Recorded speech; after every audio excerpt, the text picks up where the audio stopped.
Hey y'all, it's Sav from Plant Savvy, and today I want to make a terrarium lamp. Here's some supplies you'll need.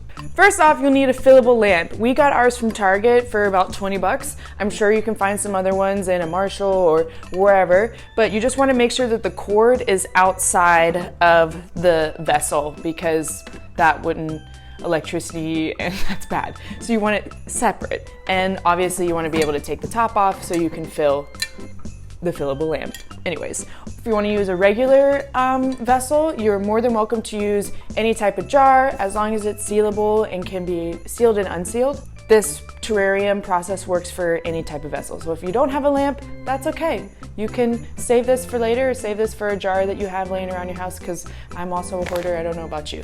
Okay, next, you'll need some terrarium potting mix. This is a soilless and peat-free mix. It's important that you get a potting mix that is soilless and peat-free. This just helps with contamination and ensuring there's not any pests or anything in it. Terrariums, a big thing about terrariums is contamination, and you want to make sure that things are clean, sterilized, that kind of stuff. That just helps for a terrarium that lasts for a longer time. Next, you can have some sand. This is sometimes more of an aesthetic thing. Basically, with terrariums, you want to create layers. So this can be a great layer within your terrarium to add interest, as well as helps with the moisture retention in layers and that kind of stuff. Next would be a good charcoal. This is a very kind of thinner pieces of charcoal. They make thicker pieces. You want kind of like a medium chunk charcoal. This helps with, again, contamination. It also creates those layers that you'll need for water retention and creating a good ecosystem within your terrarium. But basically, these guys are really great when it comes to keeping things sterile and help with diseases and pests and that kind of stuff as well. You want to make sure that you wash this before you put it inside your terrarium because it comes with a black dust on it that you want to get off before you decide to put it in your terrarium, which I'll show you how we do that in a second. Next, orchid moss or sphagnum moss. You just want to make sure that it's actually sphagnum moss. Some of the stuff that you get at other big box stores can have like straw and pine needles and different stuff like that. You just want all natural, straight sphagnum moss, and you want to ensure that this is moist as well, and I will also show you how to do that here in a second. This is another important layer. It helps keep the moisture within your terrarium. Okay, and next are the fun part. You want to make sure you have some good terrarium or humidity-loving plants. Another great way to start a terrarium is to also use cuttings. Taking cuttings and then just placing them in the terrarium. It's a great ecosystem and great way to start a lot of plants. I highly recommend that with like string of turtles. So with this, I'm probably gonna end up cutting this and placing it directly on top of our soilless mix, and it's gonna create more roots, and honestly, it will take off very quickly, and that is for a lot of plants. A lot of people start their terrariums off not with established plants with the root system, but with cuttings. But just make sure that you're putting humidity-loving plants like nerve plants, Fittonia, and here's a list of some other ones that are some great options for your terrariums as well. You just wanna make sure that they're humidity-loving or they will not like it at all and die, most likely. Next are some tools. You don't necessarily need these. It just definitely makes it a lot easier when you're placing things inside your vessel, especially if you're needing to hold on to a plant so your fingers aren't in there and maybe your hand can't even fit in the jar if it's a smaller nozzle or not like opening, so it definitely helps with that. It's obviously not necessary for you to have these. You can get her done without it. It just makes things easier. Another thing is for maintenance, if you are opening up and trimming things back, it definitely helps to have some longer shears.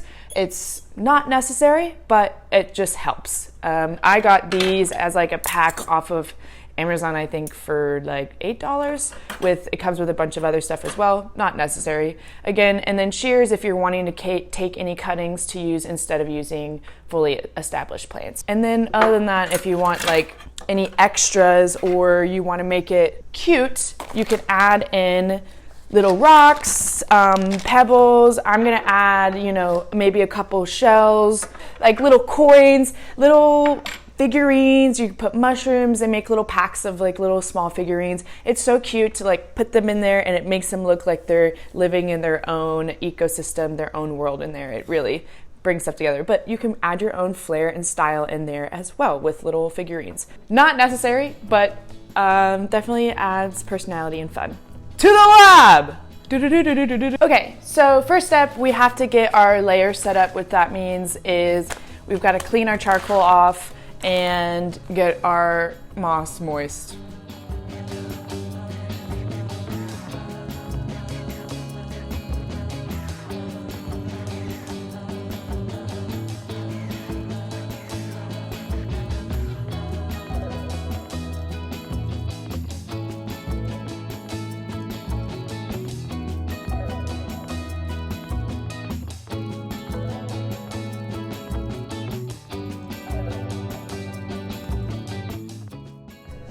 I'm gonna make sure that when you're listening to this, you'll hear my gulps. It's like ASMR, but I'm forcing you to watch it. Okay, let's do this thing. So now that we got all of our supplies together and we cleaned off the charcoal and we got the sphagnum moss moist, not soggy, it is time to build our layers. Layers are really important in terrariums because it creates like a filtration system, because you're basically creating what's outside inside this jar right here. So you have to have some sort of filtration system for it to, the water will come up and then go back down and like cycle as you learned in school. If you remember, it will just create a life cycle for the water to run through this and make things clean and good and work for what you want. All right, so let's get into it. Let's wash this. 2 hours later. Let us create our layers. First, charcoal. It's usually a chunky layer. I don't really have a super chunky charcoal right now.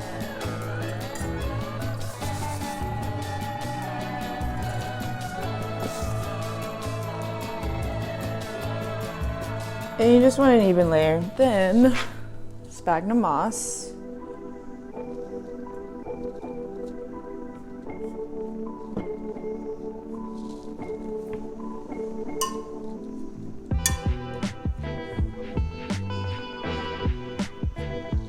Next is a premium potting mix, not potting mix, terrarium mix. Yeah, baby.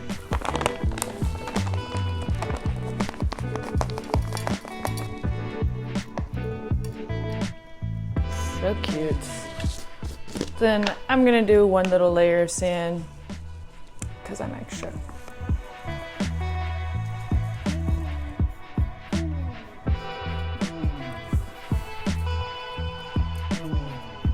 Professor Fab at her finest.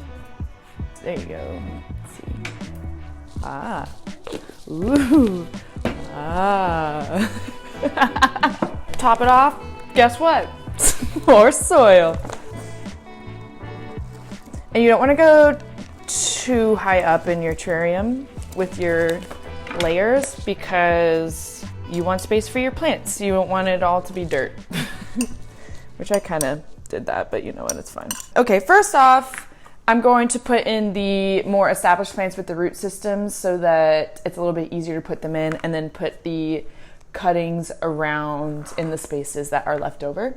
First, you want to figure out where you want to put them. Obviously, they're going to grow more, so if you wanted to, you could also take an established plant, like I'm going to do with this string of turtles, and just make a cutting here and take that and put it in there because it will eventually grow. This is a purple velvet.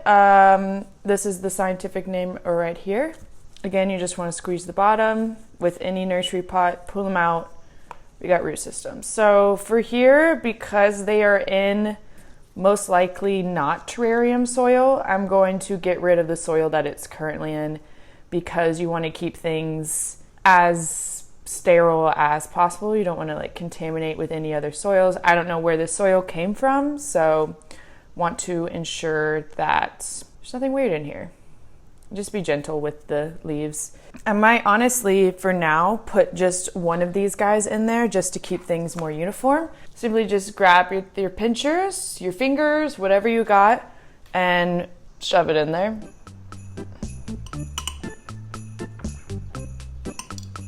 And for this guy, he is nice and fluffy with a lot of roots. So actually, I'm making an executive decision right now.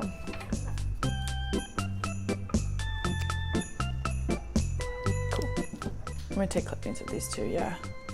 I could put these in there, but I've decided I don't want to. I don't want to mess up the root system because there's a pretty sensitive root system. So I'm gonna take cuttings.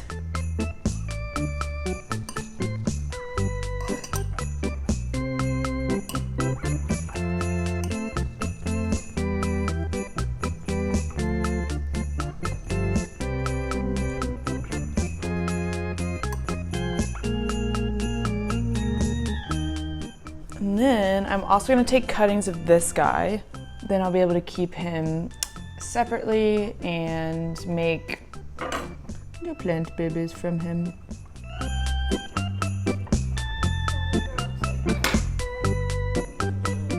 We grab, you see on the underside, they're already starting to kind of root.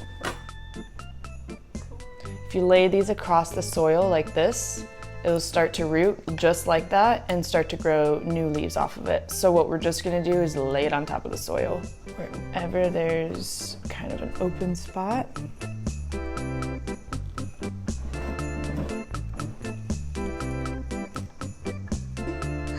Trying to like be able to make sure you see it while also.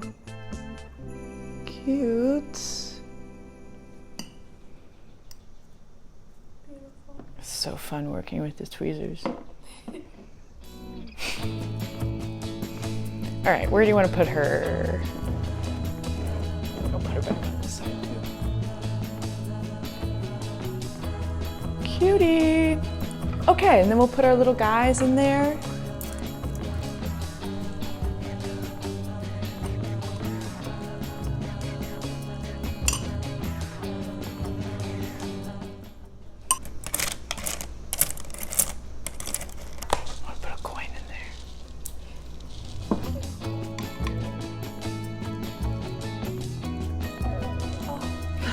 Isn't cute? The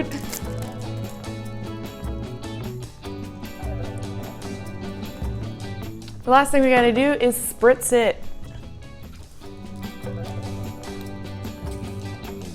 You don't want it to be too wet, and you don't want it to be too dry. It's kind of gotta find a happy medium. Just make everything look nice and uniform and not too foggy. And take a paper towel, a rag, whatever you got.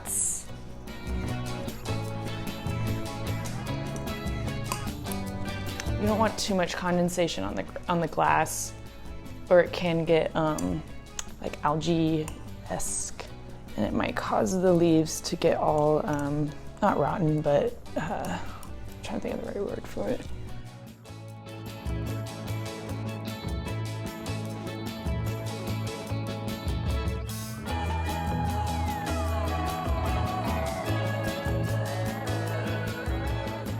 I think with the sphagnum moss and the moist sphagnum moss and the sprays I did in there, I just did too much water. And so it's just been a lot of humidity in there. It's not necessarily bad. Right here on this guy, we've had some leaf off and I've had to cut it back because I think just the top, it was just a little bit too moist.